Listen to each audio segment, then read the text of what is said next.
E aí, galera do Luz do Mundo Podcast, quero apresentar para vocês o nosso patrocinador, Buckingham. Cara, essa linha de perfumaria, de cosmético. Irmão, cara, eu tava falando aqui com a galera, tá todo mundo consumindo. Nós estamos consumindo isso aqui demais e nós tá usando, cara. É cada perfume um melhor que o outro mesmo. Então, nós vamos deixar o QR Code aqui, entra em contato com eles. E a Buckingham não é só venda. Ela é uma franquia. Você quer fazer uma renda extra? Você quer fazer um dinheiro extra? Irmão, começa a vender Buckingham. Você vai ver, vende igual água. Por quê?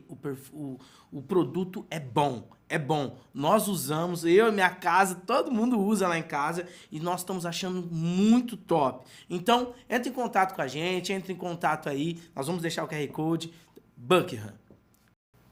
Uou! Mais um episódio Luz do Mundo Podcast e hoje com Marcos Dantas. Obrigado. Que isso, cara. Muito prazer te conhecer, viu, irmão? Que isso, prazer. Eu já conhecia você de muitos anos atrás, cara. Você andou com uma galera que eu discipulava, que era o Whitney, o Iago, né? Isso, bem né? lá atrás. Vixe, tem o quê? Tem uns Faz uns 8 anos atrás? Faz um tempinho já, umas ovelhinhas nossas aí. E eu pude ver o seu crescimento, assim, dentro da obra. E vamos trocar um papo? Vamos trocar uma ideia? Vamos, nós viemos aqui para isso. Vamos conversar das coisas de Deus. E vai ser bastante edificante para quem assistir e para nós também. Glória a Deus, mano. Obrigado pelo seu sim, obrigado pelo seu tempo. Eu que agradeço pela oportunidade. E como a gente estava orando aqui antes, que o Espírito Santo flua no meio de nós, né? Amém. Aí através de nós. E aí, querido? Mano, você parece ser novo. A aparência, tem 25 anos já. Não, é novo, É novo. E vi que você já casou. Casei. Foi um milagre pela oportunidade, graças de Deus. Não, você é bonitão, pô. Você é bonitão. E é uma questão muito interessante, né? Mano, e faz quanto tempo de casado? Eu vou completar um ano de casado no dia 17 de dezembro. Não posso errar, né? Se errar, Joana tá vendo aí. Mano do céu. Já faz aquele merchan, já faz aquela... Te amo, viu, amor? Te amo, mas te amo de verdade. Aí, já todo garante a amor que é no noite. meu coração. Garante a noite. Ô, mano. E vai fazer um ano de casado. Um ano de casado. O judeu, quando ele casava, ele tinha um ano de dispensa. Ele tinha um ano de dispensa pra cuidar da casa. Então você tá tipo na lua de mel. Eu tô nesse ano ainda, aproveitando. Que da hora. E como é que é a vida de casado, cara? A vida de casado, a vida de casado em si é uma bênção, né? A mulher completa o homem. Uma coisa era o Marcos solteiro, outra coisa é o Marcos casado. O nível de maturidade aumenta, a responsabilidade também aumenta. E juntamente com a responsabilidade, a maturidade. E a gente vai conseguindo conquistar outras coisas, unidos. É uma experiência muito boa estar casado. E para mim foi a melhor coisa que eu fiz na minha vida, foi casar ainda com a pessoa certa. Aí tem esse detalhe, né? Nossa, encontrar a pessoa... Não é casar com qualquer um. Nesse período que eu pregava a palavra de Deus, eu comecei a pregar a palavra de Deus com aproximadamente 15 anos de idade. Hoje eu tenho 25 anos, 15 para 16 anos de idade. E quando eu pregava a palavra, apareceu muitas oportunidades, né? Sim, imagino. A gente ia pregar na igreja, tinha uma menina que gostava da gente, mandava um recadinho no direct. Tem mesmo, irmão? Tem mesmo? Tem bastante.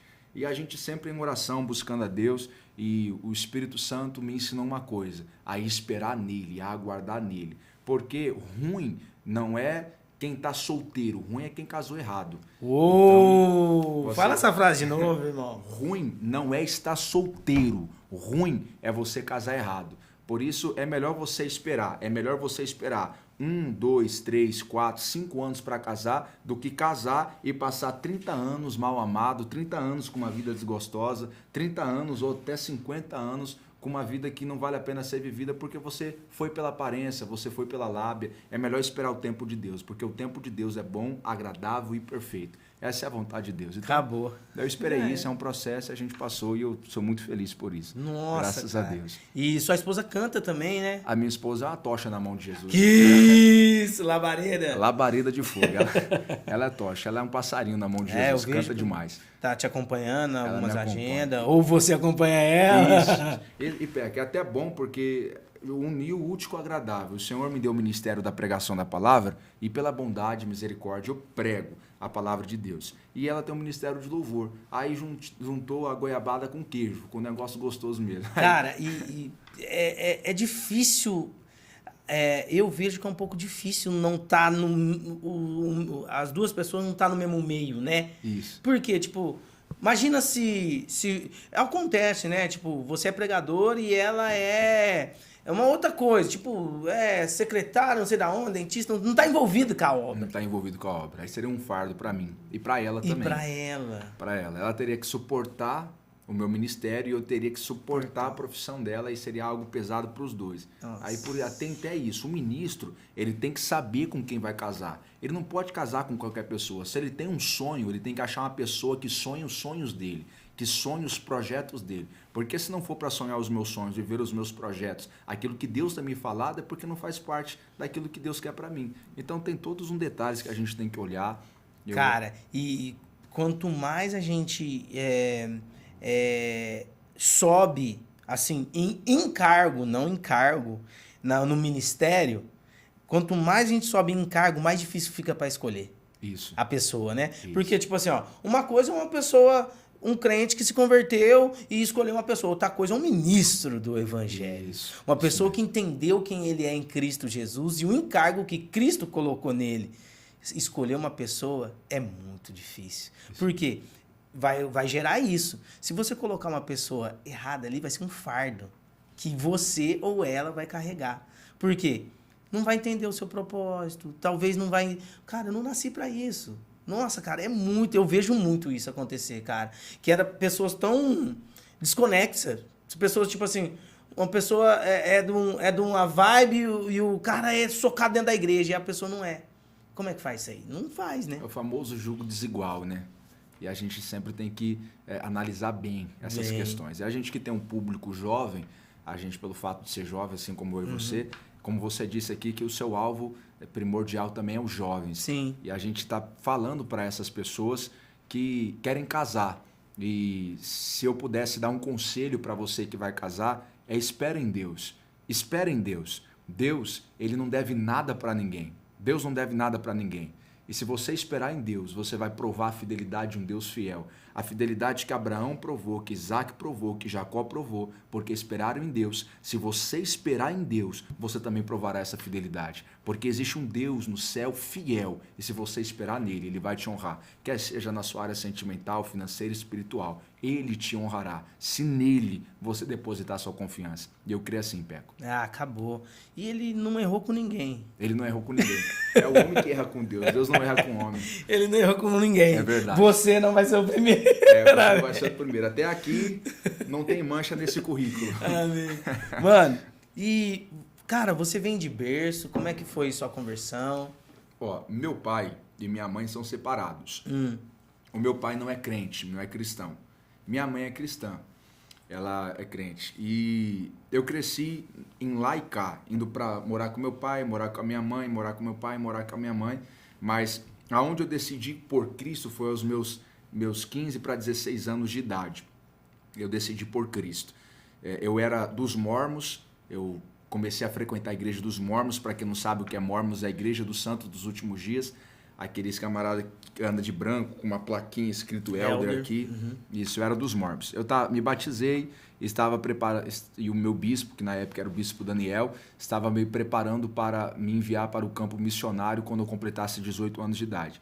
E aquilo para mim era uma novidade muito grande, eu queria aquilo, almejava aquilo, mas um dia, eu participando do seminário ali dos mormons, eu comecei a perceber que eles falavam algumas coisas que não tinham fundamentação bíblica.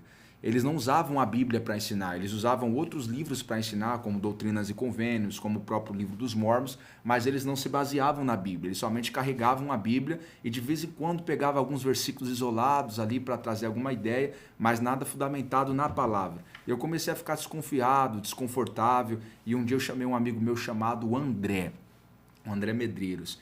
André, Deus te abençoe. O André, ele é uma benção na minha vida.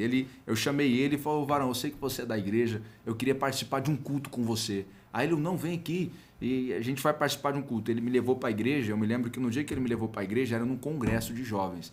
E para quem não sabe, você que sabe, ou para quem não sabe, o Mormon, a Igreja dos Mormons, a Igreja de Jesus Cristo dos Santos dos Últimos Dias, é uma igreja cheia de doutrina. E você não pode levantar a mão na reunião. Quem for palestrar não pode cumprimentar o pessoal com um bom dia, para não ocorrer das pessoas responder bom dia também, quebrar o sigilo ali, o silêncio. Então tem que ser silêncio total. Não pode levantar a mão, não pode ninguém falar. É um silêncio total.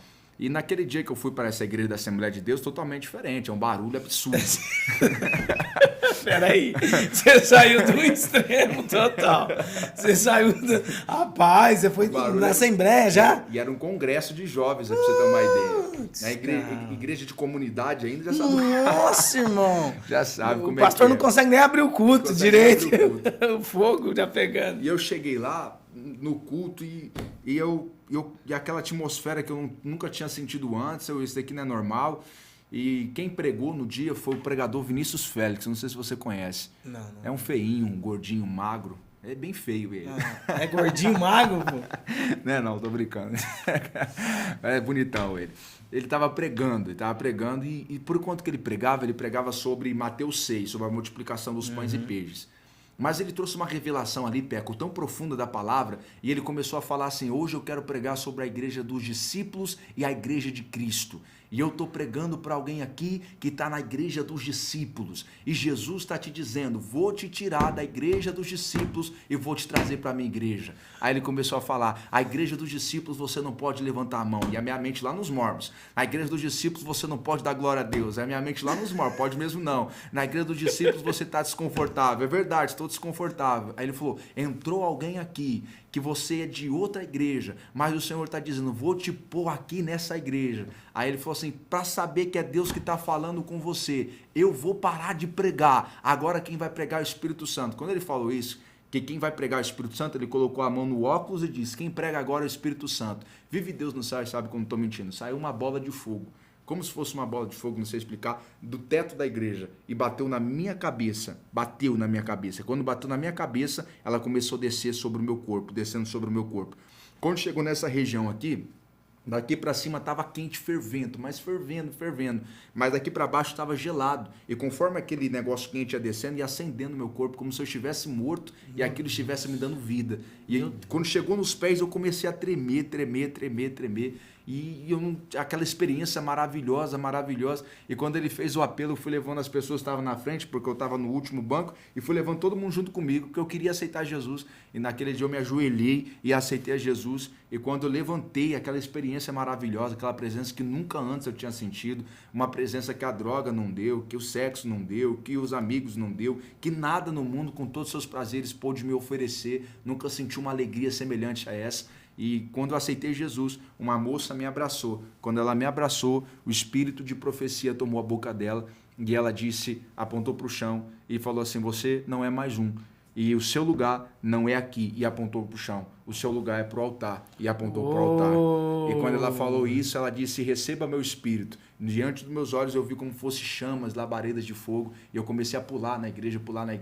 E as pessoas acharam que eu tinha sido batizado com o Espírito Santo. Mas eu não tinha sido porque eu não falei línguas estranhas. Mas aquele dia foi a experiência da minha conversão. De lá em diante eu nunca mais quis saber das coisas do mundo. Não porque as coisas do mundo é ruim. Na verdade, porque eu encontrei em Jesus algo melhor do que eu encontrei no mundo. Então, isso... As pessoas falam que as coisas do mundo é ruim. Não, não é ruim. O pecado não dói, né? Não dói. O pecado não dói. O pecado não dói. E, na verdade, ele é prazeroso para a carne. É prazeroso. Só que o custo é alto. O custo é muito alto. É o cartão de crédito. Ele sempre vem a fatura. E o que Jesus nos apresenta tem que ser muito mais, muito, infinitamente mais. O prazer tem que ser infinitamente mais. Isso. Nós temos que reconhecer em Cristo que Ele é suficiente. Ele é suficiente. Ele é suficiente. Cara, que loucura, velho. Encontrar um Jesus suficiente. Encontrar Jesus que supre todas as nossas necessidades.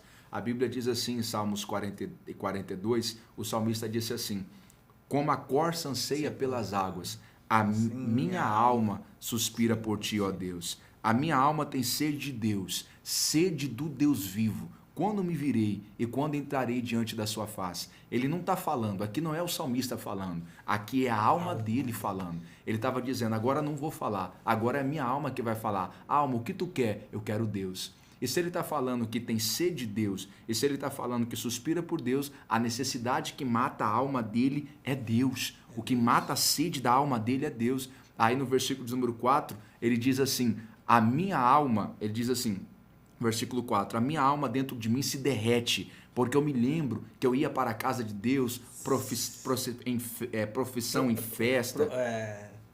Procissão. Procissão em festa. Ele tem umas palavras difíceis que eu vou te falar. Nossa, procissão cara, em festa. Então, se ele está com saudade de Deus e da casa de Deus, quer dizer que um dia Deus e a casa de Deus já foi uma realidade para ele. E hoje não é mais. E ele não sente saudade da alegria do mundo, ele não sente saudade da alegria dos amigos. O que ele sente saudade é da casa de Deus e de Deus. Porque o que a nossa alma precisa é de Deus, irmão. É de Deus. Tudo que a nossa alma precisa é de Deus. Meu Deus, mano, que conversão louca. E aí o seu ministério, o seu propósito de vida foi revelado ali. Isso. Mas na verdade, Peco, eu aceitei Jesus ali, porém a minha vida foi com pequenas experiências com Deus. Não vou falar que eu tive experiências profundas com Deus, mas foi com pequenos contatos com Deus, como uma pessoa na rua parava, falava algo de Deus para mim, sobre o meu futuro, e eu ficava sem entender. Uma vez eu fui numa casa de oração, convidado por um amigo da escola, e eu estava orando, eu acho até que foi da Sara Nossa Terra, essa casa de oração, e quando nós estávamos orando lá, e era o dia inteiro de oração, eu não entendia muito aquilo, eu estava, e para quem não é crente, ele chega na igreja e coloca a mão no peito e fica assim, olhando as coisas, e eu fiquei desse jeito, mão no peito, protocolo certinho, aí eu olhando, aí chegou uma moça, e aquele dia um temor tomou minha alma, chegou uma moça,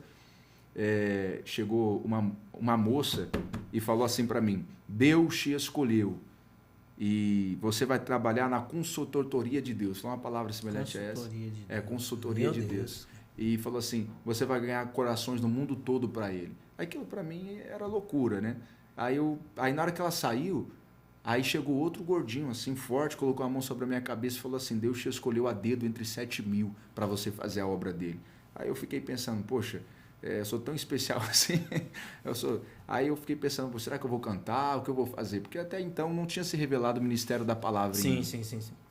Aí quando eu aceitei Jesus de fato, aí o Espírito Santo foi se revelando para mim e mostrando que ele tinha algo comigo na palavra. Aí eu comecei a estudar a Bíblia, comecei a meditar na palavra e o Senhor foi abrindo as portas.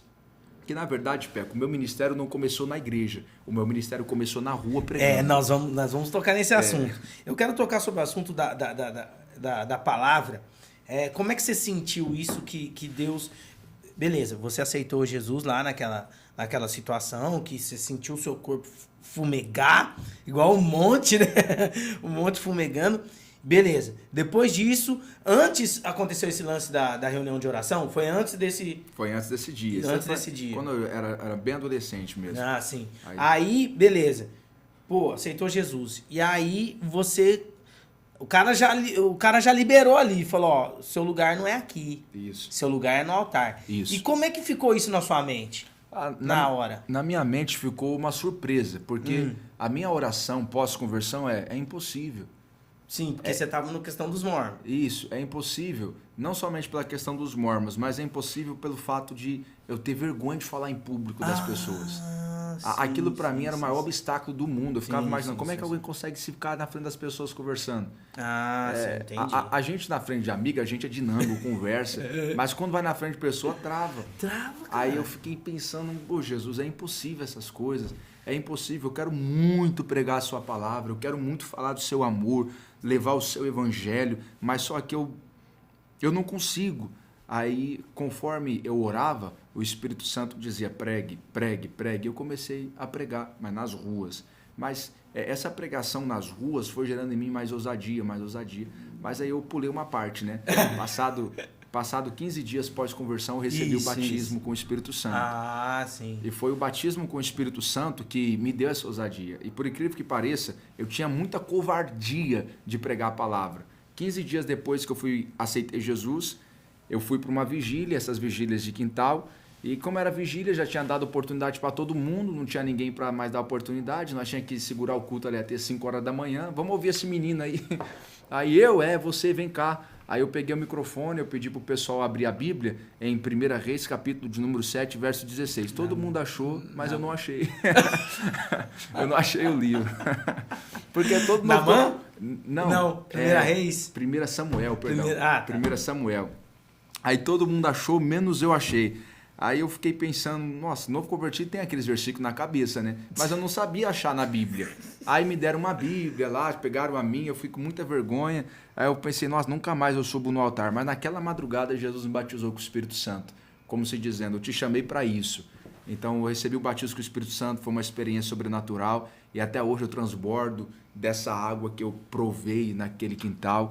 E foi algo maravilhoso. É como se Deus falasse assim, não, meu filho.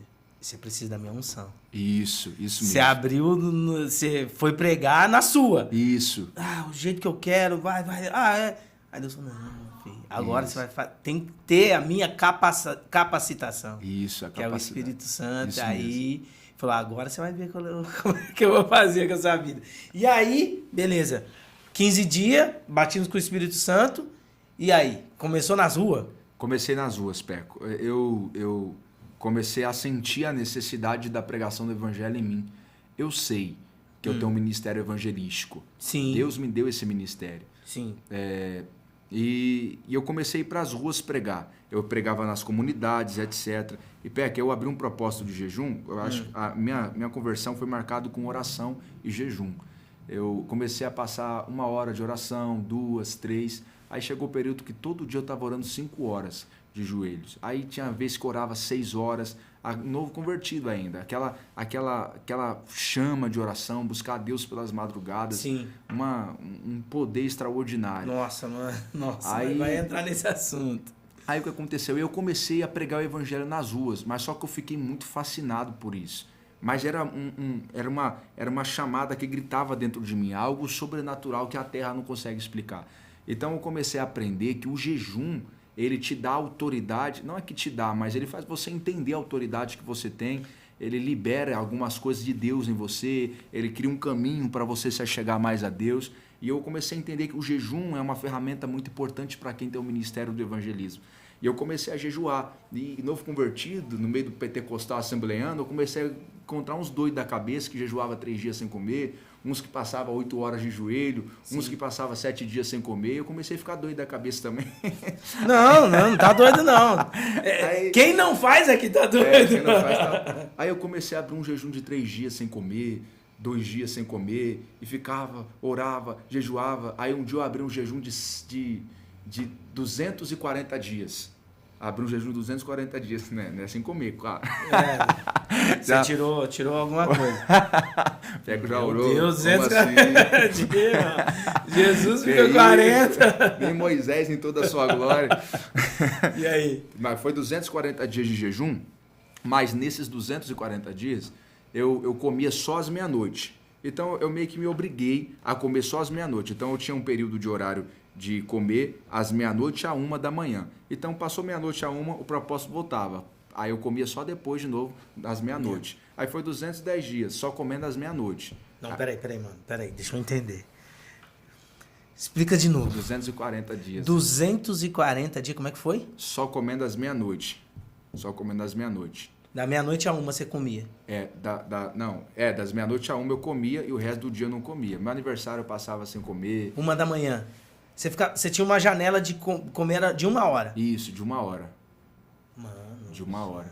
Então eu fiz esse propósito de jejum muito extenso, sabe? E é o seguinte, a lei da atração. Jesus falou assim, ó, a quem tem será dado. A quem não tem, até o que tem será tomado. Que é isso? Lei da atração. Se você jejua, você vai querer mais jejuar. Se você ora, você vai querer continuar orando. Se você lê, mais vontade de ler você vai ter. Agora, se você parar de jejuar, menos vontade de jejuar você vai ter. Se você parar de ler, menos vontade de ler você vai ter. Se você parar de orar, menos vontade de orar você vai ter. Agora eu estava em um ritmo muito constante de jejum. Então, quanto mais eu jejuava, mais vontade eu queria de jejuar. Já não era um fardo para mim, não era um desafio, porque Sim. o meu corpo já estava acostumado acostumado. E eu já vivia naquela dimensão de oração, de pregar o evangelho, e para mim era muito bom. Assistia vídeo dos grandes homens de Deus, lia a biografia dos heróis da fé, a biografia dos grandes homens de Deus, e aquilo para mim me motivava demais. Nossa, mexia com a minha alma. Isso, aí eu ficava mais doido da cabeça ainda.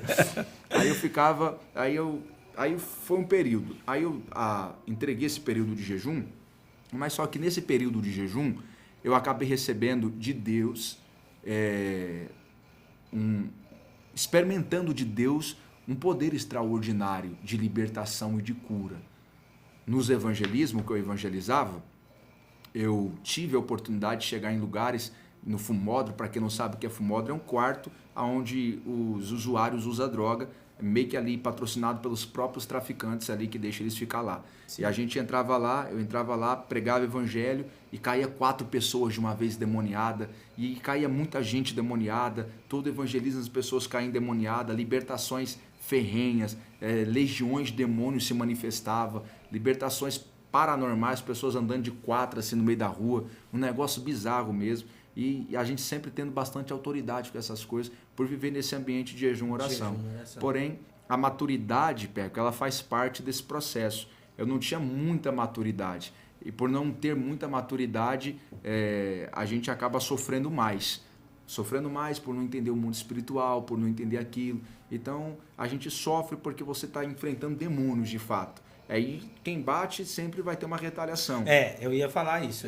Você fala sofrer esse contra-ataque, a retaliação? Esse contra-ataque. Mas o contra-ataque que eu falo é como se fosse uma opressão. Eu nunca, pela bondade de Deus, eu nunca terminei uma pregação com dor de cabeça. Uhum. Eu nunca terminei de falar de Jesus para alguém com uma dor no rim, com alguma coisa. Eu nunca tive esse tipo de retaliação. Sim. Mas só que a opressão é uma retaliação.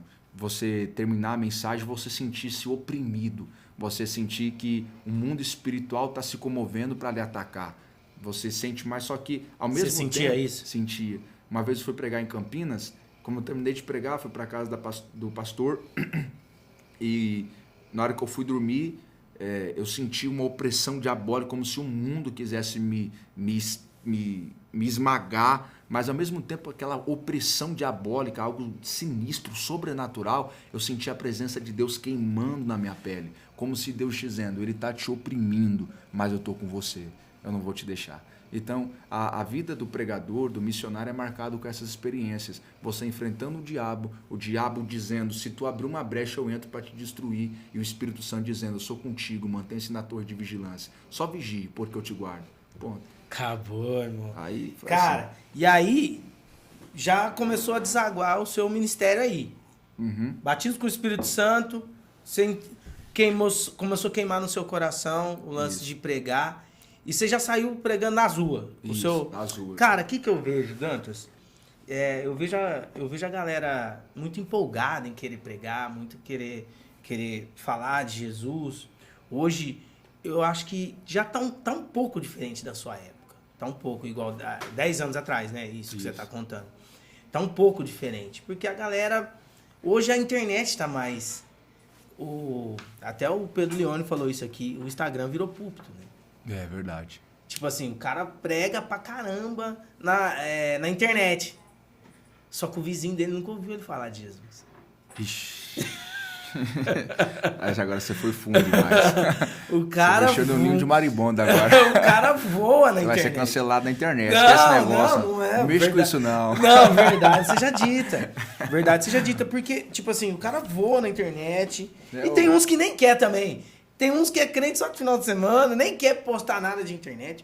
Mas eu vejo que alguns voam na internet, mas assim, chega na hora do vamos ver aqui no tete a tete, a pessoa não consegue falar de Jesus. Ela tem mais coragem atrás de um celular, atrás de uma câmera e tudo. É. E com você foi diferente. Até porque nem tinha tanto acesso assim, né?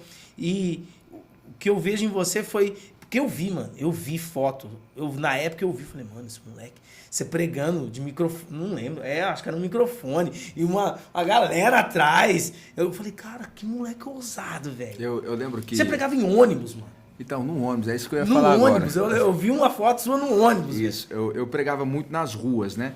Mas só que eu sempre tive vontade de pregar nos ônibus, mas nunca tive coragem. Aquele negócio queimava, prega nos ônibus, e eu nunca tive coragem de pregar nos ônibus. Aí eu tava evangelizando uma vez ali no SBT, no alto do Ipiranga. Aí já era 9 horas da noite. E eu tava numa campanha no monte. Aí eu falei para Deus, eu só tenho R$4 no bolso. E eu tenho que ir para casa. E a passagem é 5. Na época era 5. A passagem é 5. E se o Senhor fazer eu achar R$1 no chão, hoje eu vou pregando a sua palavra dentro do ônibus. Que isso. Aí eu falei, eu nunca tive coragem, Jesus, de pregar, mas como eu tenho que ir para casa, só tenho R$4, me falta o dinheiro da passagem, se o Senhor fazer eu achar eu prego no ônibus. Irmão, vive Deus no céu. Se você conhece ali a Universal ali da Dom Pedro, sim, que fica de frente da Coca. Isso. Então, ok, a Universal. Eu fiz essa oração andando na calçada da Universal. Eu atravessei a rua e tem 2 ruas, indo e volta, né? Sim. Aí, do outro lado... Pardo. Do outro lado tem a SBT, tem a Coca, Isso. certo? Da Universal para a Coca, são 2 ruas. Eu fiz a oração orando de frente da Universal, quando eu cheguei de frente da Coca, eu achei R$5 no chão. Dom Pedro. Dom Pedro, eu achei R$5 no chão. Então, por coisa de 1 minuto e meio, Deus respondeu a minha oração e o milagre foi maior, porque você achar R$5 na Fiuza é uma coisa, agora achar R$5 no SBT ali é outra coisa. Milagre foi em dobro. Aí eu achei R$5, pedi 1, achei 5. Aí eu falei, meu Deus, eu vou de mototáxi. Tenho 9, tinha 4, agora achei 5, tenho 9, vou de mototáxi. Fui no mototáxi fechado. Aí eu falei, eu vou ter que pregar dentro do ônibus. 10 horas da noite, eu entrei dentro do ônibus, cumprimentei o povo com bom dia. Aí era 10 horas da noite, o pessoal começou a meio que não entender, alguns riram. Aí eu percebi e falei, perdão, boa noite, eu tenho uma palavra de Deus para você. E daí então eu comecei a pregar o evangelho dentro dos ônibus. Aí o meu coração queimou, comecei a pregar dentro do ônibus. E era uma bênção, irmão. Você pregar e ver dentro do ônibus, você pregando e as pessoas chorando no ônibus. Eu tive essa oportunidade de ver pregar dentro do ônibus, as pessoas chorar. A gente pregar dentro dos metrô e quando a gente desceu do metrô, a pessoa descer no nosso ponto só para nos falar. Eu precisava ouvir essa palavra. Eu precisava ouvir isso. Mas que palavra que você levava? Irmão, eu o que Deus tocasse ali na hora? Assembleando, sabe? Brincadeira. Quero saudar os irmãos, rapaz. É esse jeito. Aí, a mensagem sempre eu tinha uma mensagem. Eu sempre orava a Deus, a pessoa tá ali, eu tô chegando perto dela, a minha mente já tá assim, me dá palavra, a minha mente já tá aqui, me dá palavra. Aí eu sempre confio que aquela palavra que eu tô falando foi a palavra que Deus me direcionou para me dar. Então eu sou todo ousado para falá-la.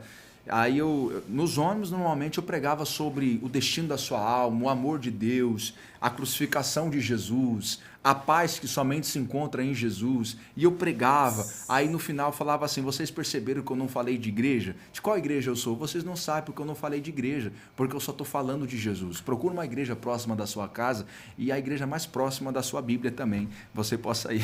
Que isso, aí cara. Eu sempre aconselho as pessoas a ir para a igreja, nunca fale que igreja que eu sou, para que as pessoas entendam que Jesus ainda é maior do que qualquer placa. Jesus ainda é maior do que qualquer organização. Jesus, ele é o rei de todas as coisas. Então, tem sempre levando Jesus com muito cuidado. E a gente já foi muito humilhado pregando o evangelho também. Muito humilhado mesmo. Tem pessoas muito maldosas. Já fui cuspido, já me empurraram, já me deram... não vou falar soco, né? Mas tentaram dar soco em mim já. Já uma vez me seguraram um rapaz para não bater em mim. Eu falei assim, eu estava evangelizando, aí ele ficou muito bravo, a rua estava lotada de gente, era final de semana, tarde, e a rua lotada de gente, eu preguei pro pessoal, aí ele falou assim, você não tem certeza da sua salvação? Aí eu falei, eu provo na Bíblia que eu tenho certeza da minha salvação.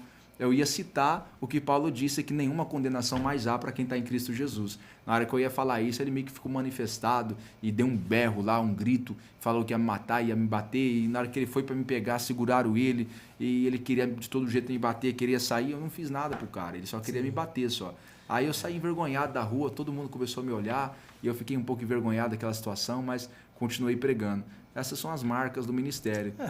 Carrega em meu corpo as marcas de Cristo. Carrega em meu corpo as marcas. E outra, uma vez eu tive que ficar uns 30, 40 minutos escondido dentro do caminhão, debaixo de um caminhão, para um camarada não me pegar. Lá na Dom Pedro. Essa é demais. Fala, cara. Essa é boa, hein? Essa é boa. Eu tava evangelizando no Alto Ipiranga também. E eu terminei o evangelismo, já era 3 horas da manhã. A gente vai lá, conversa com um, conversa com o outro, aí passa muito tempo.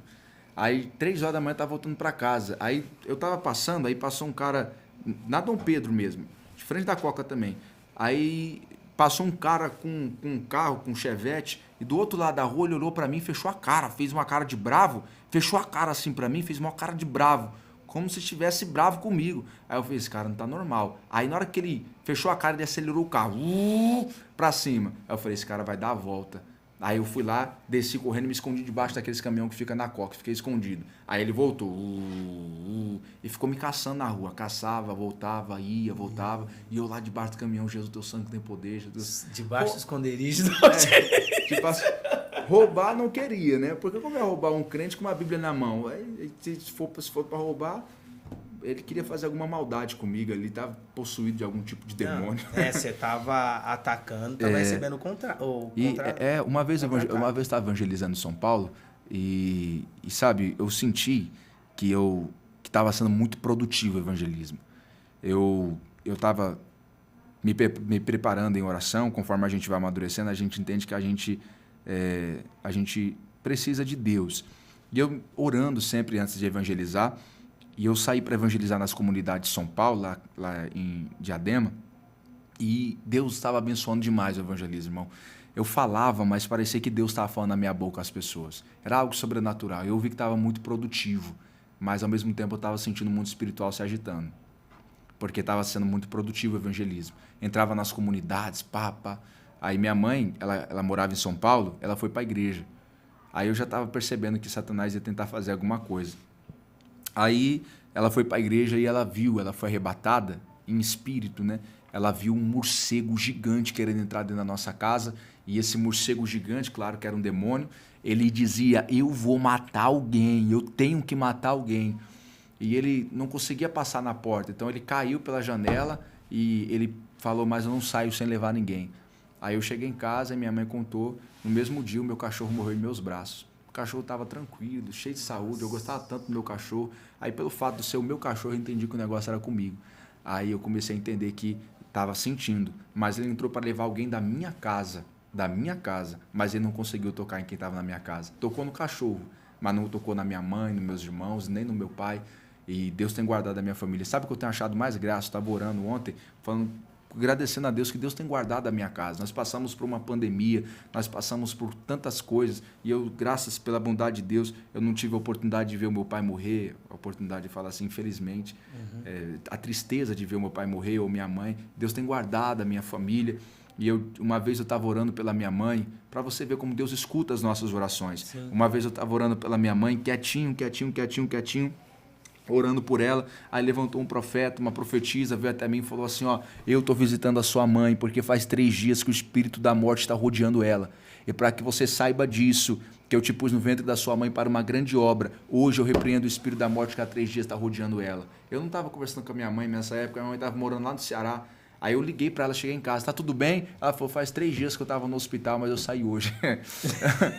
Eu não sabia de nada, então Deus estava confirmando, estava orando para minha mãe, como se Deus dizendo, faz minha obra que eu estou cuidando de quem é seu. Aí meu pai, uma vez, eu estava orando, aí Deus me disse, o espírito da morte quer levar o seu pai. E eu comecei a orar, eu repreendo o espírito da morte, oração batalha, em nome de Jesus, eu repreendo todo espírito de morte. Aí no meio da oração eu vi como se fosse um lençol muito branco caindo sobre a casa do meu pai, como se Deus dizendo, estou dando livramento. Mas nesse período de tempo que eu estava orando pelo meu pai, Deus usou a vida do Lucão, um grande, não sei se você conhece, um bem alto, feio também, é muito feio. Não vou lembrar. Deus usou o Lucão e o Lucão falou assim para ele, eu não estava na hora, mas era no mesmo momento que eu estava orando, porque eu estava orando no quarto, ele estava lá comendo churrasco lá, e o Lucão disse, eu sinto que Deus está te livrando da morte hoje, pro meu pai. Meu pai, aí oraram pelo meu pai. Naquele dia, antes dessa meia-noite, um amigo nosso sofreu um acidente. Meu pai foi lá, passou um cara do Uber para ver um acidente, olhou para o meu pai e falou assim, Deus te livrou da morte hoje. Nem um cara do Uber sabia, nem o Lucão sabia, mas eu já estava orando dentro do quarto dizendo, Deus livra o meu pai, porque Deus já tinha me falado. Era Deus dizendo, como se Deus dizendo, faz a minha obra, porque eu cuido de quem é seu. Meu Deus. Então, esses cuidados de Deus, você tem que orar pela sua família. Eu sempre aprendi, eu tenho que orar pela minha família. Eu sou esse ponto de restauração da minha família. Aqueles que negou os seus é pior do que o infiel. Nossa, é verdade. Cara, e Isso é profundo. hoje você se vê como evangelista. Eu Você- me vejo como ministério evangelístico. Isso, Isso você mesmo. tem um ministério evangelístico, né? Isso mesmo. Tipo, não tem pra onde você correr. Não tem pra onde. Não tem pra onde. Tá em mim.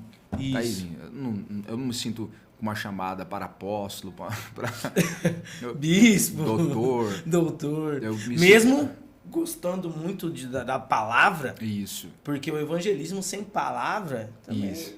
não Muito vai. embora seja tudo necessário essas coisas, mas só que o que me arde mais assim é o evangelismo, essa chamada de pregar o evangelho. Eu já preguei no cemitério, já preguei em centro de macumba, eu já preguei em tanto lugar. Não, mano. Já Você é de preguei. macumba, não. Hein? Já preguei. Já? Já. Como, mano? Foi o seguinte, três amigos nossos da igreja tava recebendo um macumbeiro na igreja. Aí o macumbeiro bravo falou assim: eu só venho aqui, vocês não vão lá lá na macumba. Então eu só volto aqui na igreja se vocês for lá agora onde nós faz nosso ritual e etc, tudo mais. Aí o pastor falou, me chamou, Dantas, ele desafiou, vamos lá? Eu falei, vamos. E eu tinha acabado de sair do monte, 60 horas de jejum, 2 dias e pouco. Aí eu falei, vamos. Pingando óleo. Pingando óleo, vamos. Aonde, que hora, quando? Agora? Aí nós chegamos lá, nós ficamos 3 horas aproximadamente lá no centro de Macumba.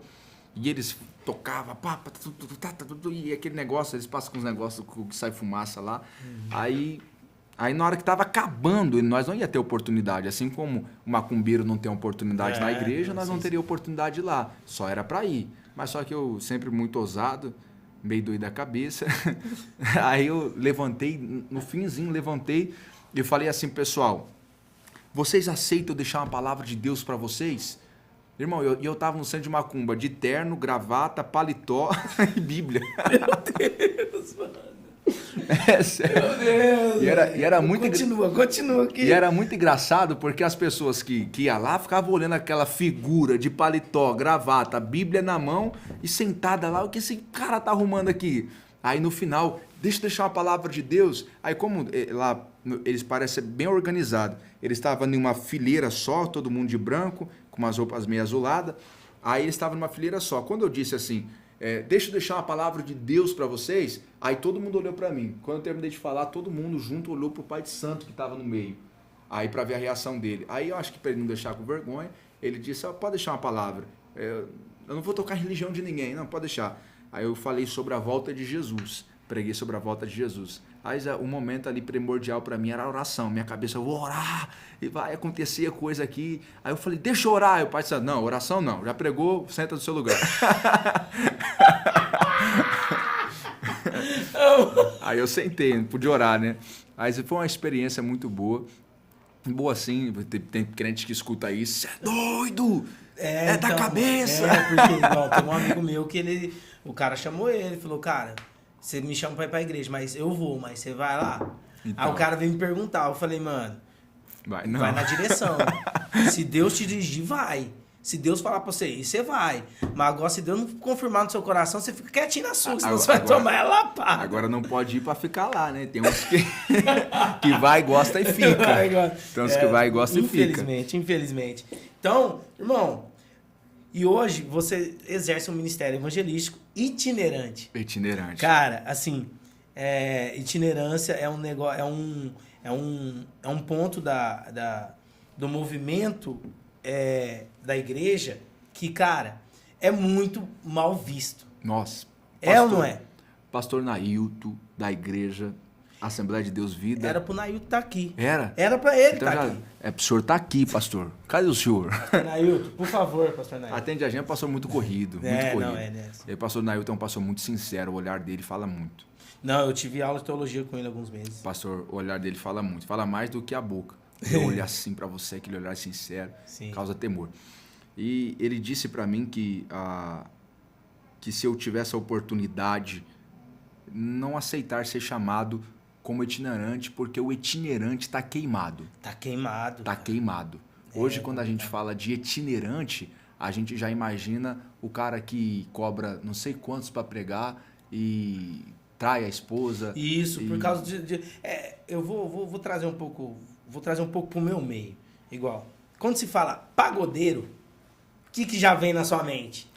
Os caras, sambista que trai a esposa e pá, entendeu? Aham. Por quê? Alguns fizeram e manchou toda a classe, certo? Quando fala realmente também músico, fala música é o vagabundo, entendeu? E aí, o que acontece? O itinerante virou a mesma coisa. Não que seja vagabundo. O itinerante ficou tipo assim, por causa de alguns. Isso. Que assim, irmão, bagaçaram com esse ofício do Senhor, com esse encargo do Senhor, porque Paulo também era um itinerante, irmão. Tava pra cima e pra baixo e tal, igreja e tal. Irmão, só que alguns mancharam essa nomenclatura. Não o encargo. A nomenclatura ficou meio banalizada. Mas, cara, graças a Deus que Deus tem os seus, tem preservado os seus, e você é um exemplo disso. Eu te levei lá na igreja e falei, mano, deixa eu ver. Porque realmente, velho, muita gente tem preconceito com isso, preconceito. Tem bastante preconceito. E o itinerante verdadeiro, aquele que sai pregando, que vai levar a palavra de Deus, ele tem que enfrentar essas dificuldades, principalmente o novo. Quando eu era solteiro, eu já vi pessoas falar que não chama pregadores jovens para pregar, porque são todos promíscuos e etc., solteiros. E, na verdade, não, eles generalizam muito. E não é verdade, tem alguns que se guardam. E a itinerância sempre tem os seus perigos, tem que tomar os seus cuidados, tem seus privilégios, a gente não precisa falar ao mesmo público todos os dias. Então, pode pregar uma mensagem, vários lugares. A mensagem que eu prego aqui, eu posso pregar lá. O complicado é se fazer uma festividade e juntar todas essas igrejas num lugar só. Vai ter que mudar de mensagem. É a mesma mensagem, né? Tem que mudar de mensagem. Mas só que aí o itinerante tem esse privilégio aí de conhecer muitas pessoas. A itinerância, ela te dá esse privilégio de você fazer muitos amigos, fazer muitas alianças. Conhecer muitas pessoas de Deus. Então, tem os seus privilégios. Tem as suas partes delicadas? Tem. Mas só que é uma chamada gloriosa. A itinerância é um ministério da igreja que Deus deu para a igreja, muito lindo. A igreja precisa desse ministério. Dentro da nossa família, a família da minha esposa, tem um itinerante, evangelista também. E ele é itinerante, cara. E tá lá no sertão da Bahia. Sertão da Bahia. Rapaz, e é tipo itinerante, tá plantando igreja, tá ajudando lá, e vem pra cá pregar, pras igrejas ajudar, arrecadar. Irmão, é loucura o que ele vive, cara. É R$50 o balde de água, entendeu? É loucura que vive. Então, eu conheço a realidade do ministério itinerante. Eu já vi coisas assim que não convém, mas eu vi realidade de, tipo, igual o cara sair de casa, vai pregar em outra cidade. O pastor, se abençoa aí, tá tudo certo. Chegar lá, o pastor não abençoa. Esse é o perigo da itinerância. Eu acho que isso é uma fase, né? Eu já passei por uma fase assim e foi muito dolorido, né? Você ter que sair para pregar, você sai na chuva, volta a pé e não recebe nada, tem que andar quilômetros a pé voltando para sua casa, porque você não tem um dinheiro para pagar e você passa por essas coisas. É bem humilhante. Não é, velho? É bem humilhante, mas só que a chamada arde, é maior, como né? diz Jeremias, sua palavra arde nos meus ossos, dentro de mim, nas minhas entranhas. E eu acho que o ministério da itinerância é um ministério glorioso. Ver se você vai concordar comigo. Uma das coisas que eu vejo que ajuda o itinerante, que é uma coisa que você falou pra mim, que você me deixou bem claro isso, eu falei, caraca, velho, o moleque é de Deus mesmo, que é a igreja local. A igreja local. O pastoreio. Pastoreio. Tem um pastor. Tem um pastor. Cara, que é onde a galera se perde. Isso. Né? Isso mesmo. Se for ver, aonde você começou a se perder? Quando eu deixei de servir minha igreja local, quando eu deixei de ser pastoreado. Isso mesmo. E é quase que natural, porque viaja muito, né, velho? Isso. E aí não tem tempo, às vezes não tem tempo para estar na igreja local, não tem tempo para ter um café com o pastor. Isso. Cara, e eu vejo isso na sua vida. Você tem seu pastor. Eu faço parte de uma igreja abençoada. Meu pastor é um pastor, um grande homem de Deus, um homem que é muito sério. Você até me falou que ele mudou de local e você falou, não, eu vou também para outra igreja. Porque... Pastor Abner. Ah. Ele é um grande homem de Deus. Hoje, eu por causa que ele se mudou para muito longe, né? Ele está no Ribeirão Verde. Uhum. Aí eu preferi ficar na sede com o presidente, Sim. que é o pastor Jairo. E para mim, tanto o pastor Abner, que é um incrível homem de Deus, não tem o que falar do pastor Abner. Se a gente fala, a gente fica, tem nem palavras para falar de um homem desse. E também o pastor Jairo, um exímio homem de Deus, um exemplo ali para a congregação. E eu sempre procuro estar muito perto desses homens, porque a gente aprende muito com eles. E eles têm sido, sim, uma inspiração ali para a nossa vida e sempre têm nos orientado, né? A gente sempre muito imaturo, a gente sempre está querendo andar por caminhos que eles já andaram. Então, a gente tem que ser humilde e entender que eles já andaram por esse caminho. Se eles estão falando é porque realmente tem alguma coisa perigosa aí por vir. Então, a gente sempre tem que tomar cautela. Então, ter um pastor, ter uma congregação, nota 10 para o pregador que faz essas coisas. E você, dentro da itinerância, você acha essência... Vamos supor, o seu pastor, ele pode te falar assim, ó, não quero que você vá nessa agenda. Na itinerância, vai depender do nível de itinerância que você está. Mas se você tem um pastor e ele falou que não quer, cabe você respeitar a liderança que você está. Ponto. Agora, não importa se você é itinerante, você tem uma chamada, se o pastor está dizendo não, é não. Agora, se você não gostou, aí ora a Deus. Ora a Deus e Deus te dará uma direção sobre o assunto. Se o pastor está fora da direção de Deus, então continue orando a Deus, para que ele volte a entrar na direção de Deus, ou você... Nada que uma conversa também, né? Uma conversa sincera. Uma conversa sincera. Normalmente as pessoas têm medo de conversar com o pastor. Tem medo. Pastor, vamos conversar aqui, vamos trocar ideia. Tem medo. E, cara, a chamada do itinerante, e também vejo que isso é difícil pro pastor também, né? É difícil, manter o itinerante ali, né? Cara... Eu fico imaginando que deve ser bem difícil pro pastor mesmo. É porque ele tem que conciliar todas as coisas ali. Porque não pode matar a chamada. Não pode matar a chamada. Não pode. Não pode. Entendeu? Como é que você segura um profeta? Aí, como é que você... Aí o itinerante recebeu um convite para pregar lá no Maranhão no dia de ceia, um congressão. Aí, aí o pastor já tinha falado que não pode faltar no dia de ceia. Aí o itinerante fala, mas essa oportunidade vai mudar a minha vida. Aí... Meu Deus! Aí, o negócio tá feito. Aí, mas é assim mas mesmo. Mas aí, eu entendo que... Igual, tem igrejas que é tipo assim, né? Não vai sair porque é ceia, eu quero você aqui. Não tem nem... Que já é o RI da igreja, né? Isso. Regimento interno, então você tem que estar ali. Não tem nem conversa, não tem que conversar com o pastor se eu posso ou não. É o dia que você tá ali, você tem que estar ali. Mas tem igrejas que é mais na conversa. Ó, pastor, posso ir e tal, ou não, e tal. Mas eu vejo que para trabalhar o coração do itinerante, o pastor tem que fazer isso às vezes. Mesmo que ele, assim, não entenda, mas é para trabalhar o coração ensinável, né? Por quê? Você fica viajando. O meu antigo pastor, ele falou que o pastor dele deixou ele de 1 ano de banco. 1 ano de banco. 1 ano de banco.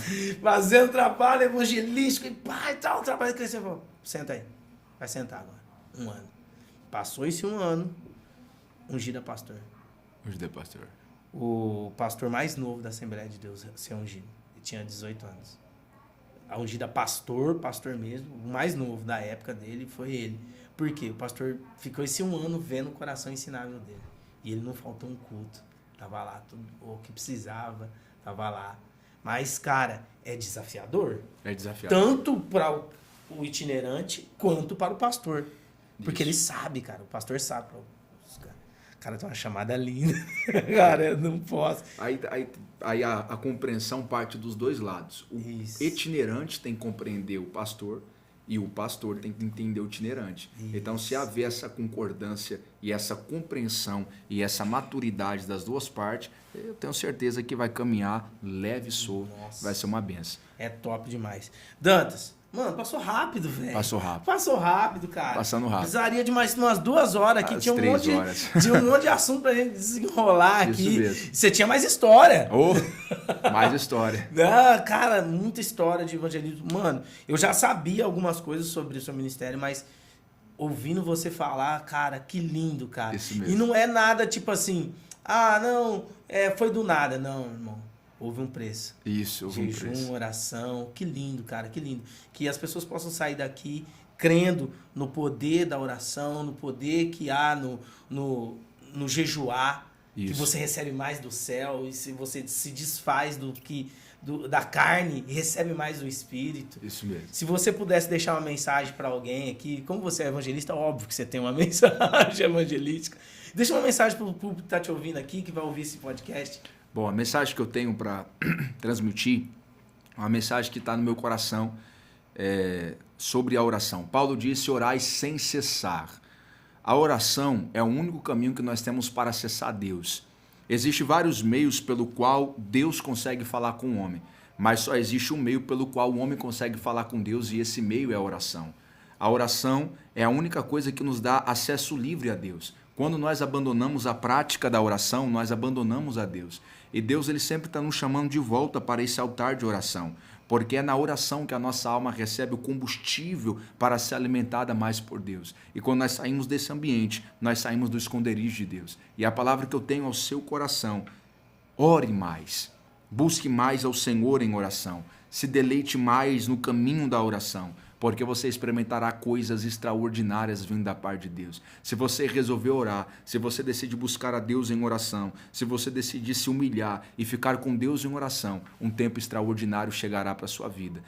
Apresente para Deus seus projetos, apresente para Deus seu futuro, apresente para Deus as coisas que você deseja ter, apresente para Deus as mágoas do seu coração, que tudo na sua vida seja conhecida por Deus por meio da sua oração. A sua oração tem chegado até os céus e Deus vai responder a sua oração. Eu creio muito, Peco, no poder que existe na oração. A oração é a chave que começa, porque todo ministério começa na oração. Todo grande pastor começa na oração, todo grande missionário começa na oração. E eu já falei para Deus, eu não comecei pregando, eu comecei orando. Então, ainda que eu não termine pregando, eu quero terminar orando. Aleluia! Então, a oração sempre nutre a minha alma. Eu tenho orado, tem hora que eu vou pregar a igreja, eu disse: Jesus, a minha maior oferta essa noite é eu sair daqui com sede de orar.